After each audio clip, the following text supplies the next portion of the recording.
Happy New Year, Kitchen Stitchers! It's 2020. We meant to do this earlier, but we didn't get around to it. And today, usually the day we take down the tree. So we wanted to get this in before the tree came down, so you could see a little bit of it behind. And we wish you a former Merry Christmas and a very Happy New Year. Here's to 2020. This is something really old. I stitched this a long time ago, and it stores with our Christmas stuff. It's made out of paper, and I just love the gingerbread house. So you're going to ask me what the pattern is and who made it, and I have no idea. I'm talking, this is at least 20 years old, so sorry, I can't help you. Well for paper. Yeah, it has. We pack it away every year, so. We had a really nice Christmas. It was very small, which was all right. My daughter came in for a few hours. She had lots to do around the city. She lives here, but she's a popular girl, and so we got her for dinner. A little bit afternoon, and then dinner. My mom spent the night, and so it was really nice for her to be here when we wake up in the morning. And we had a very nice Christmas. Great Christmas. We had lots of good stuff, jewelry and Amazon earbuds. And this, my mom gave me this, so I like that. You got stuff. I got good stuff. Not a lot of cooking stuff this year, though. No, I think I have everything I need. You got a drone. Yeah, and I still have to figure out how to use it. Yeah. It's still sitting in the box next to my chair. I got a Cricut printer that I'm excited to figure out how to use. I'll probably end up using it to help finish one of the projects that I've been working on, so. We got a very nice Christmas card from Paula and Rui in Portugal, and you can't really tell that that's a light blue, but she sent this to us, so I'm gonna put a little hole in it and put it on our tree. She wrote on the back, so that was really nice, and it will be an ornament on my tree from now on, so that'll be fun. I'll probably use this ribbon because it's pretty. And she gave us this beautiful bookmark and these lovely buttons, which I'm excited about. They're kind of flocked on there. I've got a Christmas project in mind to create, so at some point. And then these, which is so pretty. I love the little bird. So thank you, Paula. I hope you had a wonderful New Year. We got to hear how people do Christmas dinner. They do everything from turkey to like what we do, roast beef. Roast beef was wonderful. It was just perfectly done. And It's huge. It was huge. We ended up having 2 people not come. So what we do traditionally after we do Christmas dinner with the roast beef is we make wine stew. So it's stew with button mushrooms and lots of wine and tomato base. So it was very good. Served it over rice. Had some extras. I still have to get my mom hers. So found out right before Christmas that I have a brother I didn't know about. We did 23andMe, and actually my daughter did, and said, "Mom, who is this guy who's related to us?" I'm like, I've never heard that name before. Apparently when my dad was quite young, about 19, he was in the Navy and he was home on leave, I'm assuming, and yeah, that happened. And he was given up for adoption right at birth and didn't know his mom or dad. Not laughing that he was adopted. Right. Just, yeah. And so he found out, I guess, about a year or so ago. He did this 23andMe test. They were doing some ancestry stuff. And he said his mom he had gotten in an argument with her once when he was a teenager, and she made some comment about him being adopted, and he never paid attention to it. Well, I guess he should. He had 3 older sisters, and now he's got 3 younger sisters, so it's funny how life is. He lives in Alabama, so we probably won't see him, but I could tell from his nose. His nose looked kind of like my grandmother's nose. And then he has my dad's forehead wrinkles. Wow, yeah. And he has dimples, too, so I have a brother with dimples, so that's kind of fun. And hopefully we'll get to meet him someday, but we'll see. I think I still have one other brother out there that I've never met, but we'll see.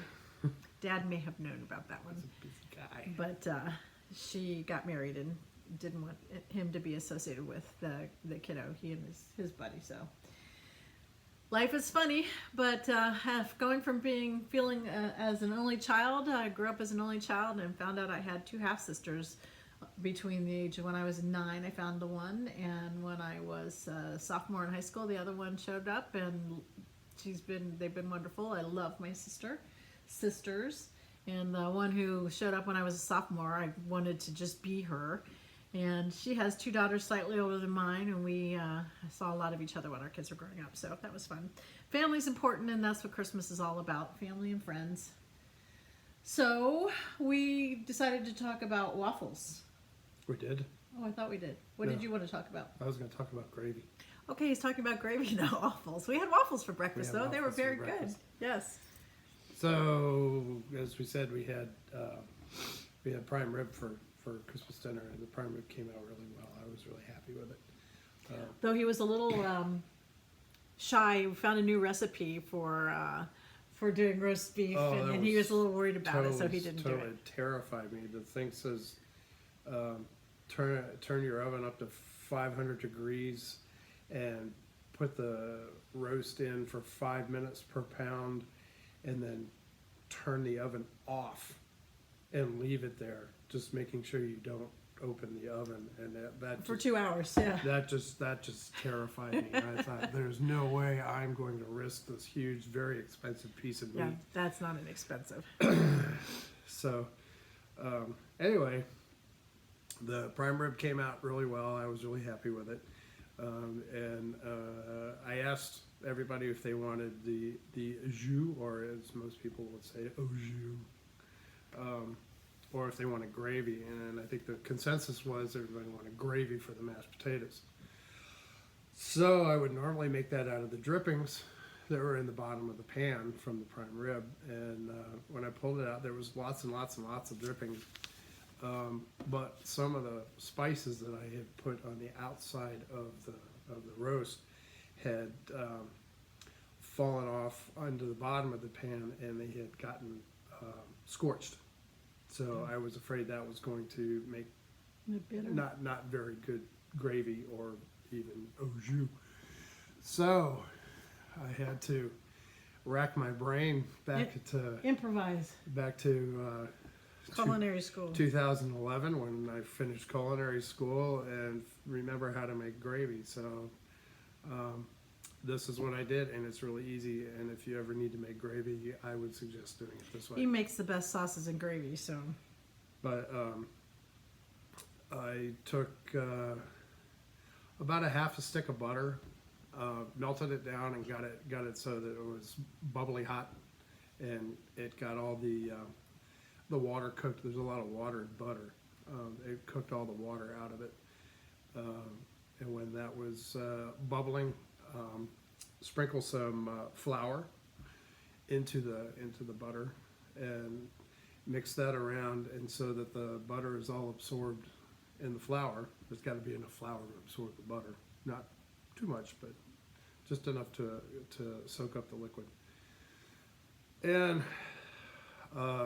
kind of cook that till it starts to brown. You don't want to get it too hard. What you're making is called a roux, and a roux is a very basic part of a lot of sauces. We do cheese sauce with a roux. You do cheese with sauce cauliflower for our roast beef. A real basic mother sauce is bechamel, and that's basically made with a roux and cream, and there's a spice thrown in there, and I don't remember what it is. So anyway, you make the roux, and I had some stuff in a jar. It's called Better Than Bouillon. It's in most of the grocery stores, and it's actually better than using the little bouillon cube. Very rich. Very rich, very salty, so you don't want to use a whole lot. So what I did was I took about maybe a teaspoon of that and mixed it into the buttery roux, and then I poured in beef stock, which comes in a box, and you can get that at the grocery store too. And you pour that in until you get about enough liquid that it looks like it's going to make about the right amount of gravy for what you're going to need. Were you thinking about 2 cups, maybe a cup and a half? Probably, well, it depends on how many people you're trying to feed. We had 5 people, so I did probably 3 cups. It filled that one little Saucepan? It filled that one little ceramic pitcher that we used this morning. Mix that up real good and bring it to a boil. You gotta bring it to a boil, otherwise all you got is really watery, beefy, buttery stuff, and it doesn't do well on mashed potatoes. So you bring it to a boil, and when it brings it to a boil, it thickens it up into a nice gravy. You need to serve it hot, otherwise it'll kind of start to congeal on you. But that's really quick, really easy gravy, and I threw it together while everybody was working on asparagus and mashed potatoes and cauliflower and everything else that was going on. So yeah, it's a really easy way to make gravy if you're in a pinch. Yeah.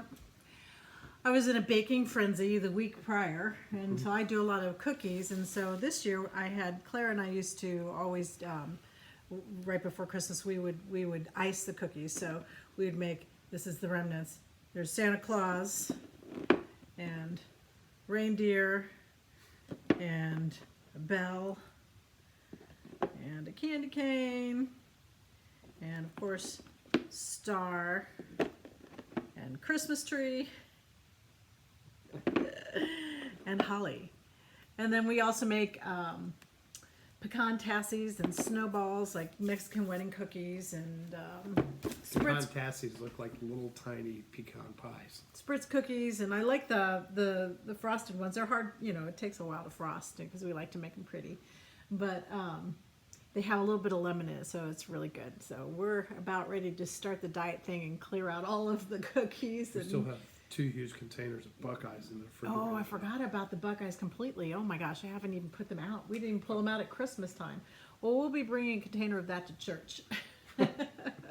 Let people eat for us. So, yeah, it's been a holiday of good eats. Eating. I feel like all I've done is eat, cook, and sit. Yes. I've been trying to do a little bit of jazzercise at home. I've been trying to stay out of the way. Yeah. Got to get back into that exercise schedule. So, yeah, Christmas dinner was great. And we just had a really nice holiday. So we hope you did too. And I worked really hard last time on the mice. So here's what the sugar plum fairy mouse looks like all finished. I did a couple of different mice because when I first started doing the mice, I didn't have the called for Krynic. So I don't know if you can see the Krynic color that's in there. It's, let's see, right, is that too sparkly? Right there, so you can see on the wing. So I did this hot pink on the first one that I did because that's what I had. And then I did, let's see, this had a little bit of pink in it, the pink shimmer. It was closer to the called for Krynic. And then I finally got the right Krynic in, which is more of a silver. So I don't know which one I like better.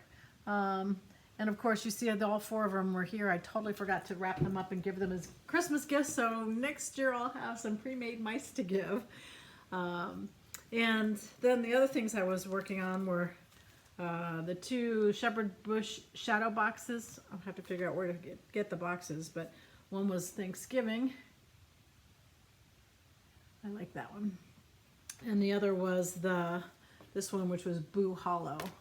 And that was that. Those were quick and easy to do. And I like the idea of the box. But I did a finish. I worked on this, which is Trilogy. Trilogy is one of my favorites. It's the same combination. She's one of the women who, from Twisted Threads, that used to be here in Cincinnati, and she's the one who did the Tall Guys. And so I actually finished this up last night, but I did a little differently. I put beads down this side, and then I used the gold that they called for, but with a strand of Krynic in it so that it had a little bit of shimmer to it. And I didn't use the same fabric. I used, I wanted something a little darker, so here's what it looked like before. And they had these buttons I didn't have. So I used this Color and Cotton. I love Color and Cotton because it's so soft. And this was a special Christmas edition. It's kind of a gold. It looks a lot darker from what you're looking at it, but Oh, gee, look at the time. you have to run. I have to run. Well, thanks for being part of that. Sure. So not a whole lot left, but ouch. I didn't have the buttons, so I created little stars where the buttons were called for. See, over here and over here. But that was fun and quick, and I finished it last night. So it's the first finish of 2020. I finished it right after midnight. So we stayed up a little after the ball dropped. So that was fun. Yeah, until 2 in the morning. So it was a good night. But the thing I was excited about when I'm working on now is I saw this on a Facebook group, and it was this pattern, and it's actually 3 patterns. So there's a Nutcracker, and then there's the Mouse King, and then there's Clara. And I thought, oh my gosh, look, those are 3D. So I started working on those. We'll see if I can finish them well. So here's the Nutcracker. And the nice thing with the Nutcracker and some of these is she's got some fun outlining to create like the epaulets on the arms. I haven't even started the outlining yet. And she has some extensive pattern instructions for finishing. So I picked the easiest one to start with. You can do an open mouth or a closed mouth for the walnut. And if you can see, cross stitch little stories is her I guess Twitter name. And then if you look for her, I found her on Etsy, and it's Iryna Naniashvili. Easy for me to say. You can see that right here. I know it's flipped it around, but if you can see that backwards. So that's how I found her on Etsy. And it was very inexpensive, and I absolutely think they're adorable. So we'll see if I can finish them or not. Hopefully I'll be able to, and it'll be really, really cute. So that's how I've been spending my free time on my Christmas vacation, aside from catching up with friends and family, which is always the best part about any holiday. So we hope you have a wonderful new year, and I'm busy in January. We may only get one in January. We'll try to do 2, but if not, we'll see you sometime in January when snow may be on the ground. Maybe we have a snow day. David's hoping that, so am I. And we can be at home. Next time you see us, no Christmas tree is coming down today. That's our tradition. Love to hear what your New Year's traditions are. And look forward to this upcoming year with all of you. Thank you so much for following us. Hello to Mexico, and hello to Paula and Rui from Portugal. And just have a wonderful New Year.